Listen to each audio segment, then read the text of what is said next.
എല്ലാവർക്കും അദൃശ്യകരങ്ങൾ എന്ന യൂട്യൂബ് ചാനലിലേക്ക് സ്വാഗതം. ഞാൻ നിങ്ങളുമായി എൻ്റെ ഒരു സുഹൃത്തിൻ്റെ അനുഭവം മുൻപ് പങ്കുവച്ചിരുന്നു. അതിൻ്റെ അടുത്ത പാർട്ട് ഞാൻ അതിന് ശേഷം വിടാമെന്ന് പറഞ്ഞിരുന്നു. ആ ബാക്കി ഭാഗം പറയാൻ വേണ്ടിയിട്ടാണ് ഞാനിപ്പോൾ വന്നത്. മുൻപത്തെ പാർട്ട് കേൾക്കാത്തവർ ആ പാർട്ട് കൂടി കേട്ടതിന് ശേഷം ഇത് കേൾക്കുക. എന്നാലാണ് നിങ്ങൾക്ക് കാര്യങ്ങൾ കുറച്ചുകൂടി വ്യക്തമായിട്ട് മനസ്സിലാവുള്ളൂ.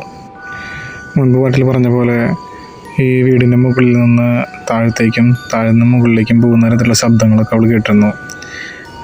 ഇത്തരം സൂപ്പർ നാച്ചുറലായ കാര്യങ്ങളിലൊന്നും അത്രത്തോളം വിശ്വസിക്കാത്ത ഒരാളായതുകൊണ്ട് തന്നെ അവൾ ഈ കാര്യമൊന്നും അത്ര ശ്രദ്ധ കൊടുത്തിട്ടുണ്ടായിരുന്നില്ല. അവിടെ നിന്ന് ഏകദേശം ഒരാഴ്ചത്തോളം കഴിഞ്ഞപ്പോൾ തൊട്ട് താഴെയുള്ള ഫാമിലിയിലെ തെങ്ങിൻ്റെ അവിടെ രൂപം നിൽക്കുന്നത് കണ്ടു എന്ന് പറഞ്ഞ ആ കുട്ടിയുടെ സ്വഭാവത്തിന് ചെറിയ മാറ്റങ്ങളൊക്കെ വന്നു തുടങ്ങി. അപ്പോൾ ഇത് ഇവളെ തൊട്ട് താഴെയുള്ളൊരു ഫാമിലി ആയതുകൊണ്ട് തന്നെ ഇവളൊന്ന് ശ്രദ്ധിച്ചിരുന്നു. അങ്ങനെ പിന്നെ ഇവള് കാണുന്നത് ഈ കുട്ടി ശരീരത്തിൽ എന്തോ ബാധ കയറിയ പോലെ ഒരു സാധാരണ ഒരു 13 വയസ്സുകാരിക്ക് പറ്റാവുന്നതിലും അതിനേക്കാൾ ഏറെ ശക്തിയോട് കൂടിയിട്ട് ആൾക്കാരെ എടുത്തുനിന്ന് കുതിറി മാറുന്നതും അവരെ എടുത്ത് തള്ളി മാറ്റുന്നതൊക്കെയാണ് എൻ്റെ ഈ സുഹൃത്ത് കാണുന്നത്. ഈ കുട്ടിക്ക് ഒരു സാധാരണ ഒരു 13 വയസ്സുകാരിയുടെ ആ ഒരു ശരീരപ്രകൃതി അല്ല എന്നാണ് അവൾ പറഞ്ഞത്. ഈ സംഭവം നേരിട്ട് കണ്ട ആളെന്ന നിലയിൽ അവൾ പറഞ്ഞത് ഒരു സാധാരണ ഒരു കുട്ടി, ചെറിയൊരു കുട്ടിയുടെ ഒരു കരുത്തല്ല ആ കുട്ടിക്ക് എന്ന് പറയുന്നത്. അവളുടെ ചേച്ചിയുടെ ഹസ്ബൻഡ് അവിടെ ഉണ്ടായിരുന്നു. ഈ കുട്ടീനെ പിടിച്ച് ബെഡിൽ കിടത്താൻ വേണ്ടി ആ വീട്ടുകാരുടെ കൂടെ ചേച്ചിയുടെ ഹസ്ബൻഡും ഉണ്ടായിരുന്നു. അപ്പോൾ ആ വ്യക്തി പറഞ്ഞത് എന്താണെന്ന് വെച്ച് കഴിഞ്ഞാൽ ഈ കുട്ടിക്ക് ഇത്രത്തോളം ഒരു പവർ വന്നത് എങ്ങനെയാണെന്ന് മനസ്സിലാവില്ല എന്ന് പറയണം. അവർ ഏകദേശം 4-5 പേരോളം പിടിച്ചിട്ട് പോലും ഈ കുട്ടീനെ പിടിച്ചൊന്ന് കെടുത്താൻ പോലും പറ്റുന്നില്ല എന്ന് പറഞ്ഞത്.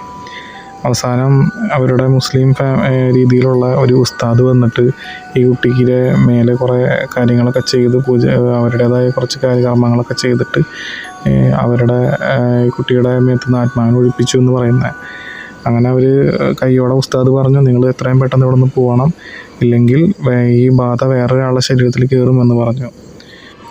എൻ്റെ സുഹൃത്ത് ഏകദേശം കുറച്ച് പൈസ അധികം അഡ്വാൻസ് കൊടുത്തുകൊണ്ട് തന്നെ ആൾക്ക് അവിടെ നിന്ന് മാറാനായിട്ട് പറ്റാവുന്നൊരു സാഹചര്യം അല്ലായിരുന്നു. അപ്പോൾ ഇവരുടെ തൊട്ടപ്പുറത്ത് തന്നെ ഒരു അപ്പാർട്ട്മെൻ്റ് ഉണ്ട്, ഈ ഒരു പ്ലോട്ടിൽ തന്നെ ഉള്ളതാണ്. അവിടുത്തെ ഒരു ഫാമിലിയും അങ്ങനെ അതുപോലെ നിൽക്കുന്നുണ്ടായിരുന്നു.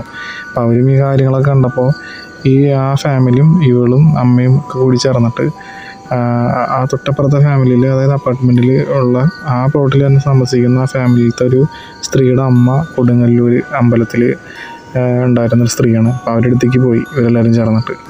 അപ്പോൾ അവിടെ ചെന്നപ്പോൾ അവർ പറഞ്ഞു എന്തോ നോക്കിക്കാമെന്ന് പറഞ്ഞിട്ട് അവരോടൊക്കെ അറിയുന്ന ഒരാളുടെ അടുത്ത് പോയിട്ട് നോക്കിച്ചപ്പോൾ ആൾ പറഞ്ഞത് ആ സ്ഥലത്തൊരു സ്ത്രീ പണ്ട് തീ കൊളുത്തി മരിച്ചിട്ടുണ്ടെന്ന് പറഞ്ഞ് അവിടെ ദുർമരണം സംഭവിച്ചുകൊണ്ട് തന്നെ ആ സ്ത്രീയുടെ ആത്മാവിൻ്റെ കൂടെ തൊട്ടപ്പുറത്തൊരു കാവുണ്ട്, അവിടുത്തെ കുറച്ച് യക്ഷികളും ഈ ആത്മാക്കളും കൂടി ചേർന്നിട്ട് ഈ സ്ത്രീയെ സഹായിക്കുന്ന, ഈ സ്ത്രീയുടെ ആത്മാവിനെ സഹായിക്കുകയാണെന്ന് പറഞ്ഞ് അവിടെ താമസിക്കുന്ന ഒരാളെ പോലും അവിടെ താമസിക്കാൻ സമ്മതിക്കില്ല എന്നാണ് ആ സ്ത്രീയുടെ ആത്മാവ് പറയുന്നത്.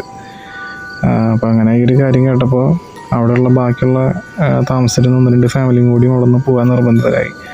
പക്ഷേ എൻ്റെ ഈ സുഹൃത്തിന് അവിടെ നിന്ന് പോകാനായിട്ട് പെട്ടെന്ന് പോകാൻ പറ്റാത്തൊരവസ്ഥ ആയതുകൊണ്ട് അവിടെ നിൽക്കാൻ തന്നെ തീരുമാനിച്ചു. ഇവള് പോവില്ല എന്നുള്ളൊരു തീരുമാനത്തിൽ നിൽക്കുമ്പോഴാണ് എൻ്റെ സുഹൃത്തിൻ്റെ ചേച്ചി അപ്പാർട്ട്മെൻറ്റിൽ അവരുടെ കൂടെ താമസിക്കാനായിട്ട് വരുന്നത്.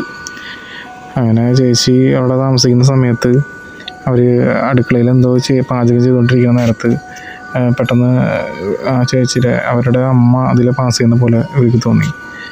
പെട്ടെന്ന് കുറച്ച് കഴിഞ്ഞപ്പോൾ ചേച്ചി ആ ഭാഗത്തേക്ക് നോക്കിയപ്പോൾ അമ്മ വേറൊരു സ്ഥലത്തു നിന്നാണ് വരുന്നത്, വേറെ റൂമിൻ്റെ ഭാഗത്തു നിന്നാണ് വരുന്നത്.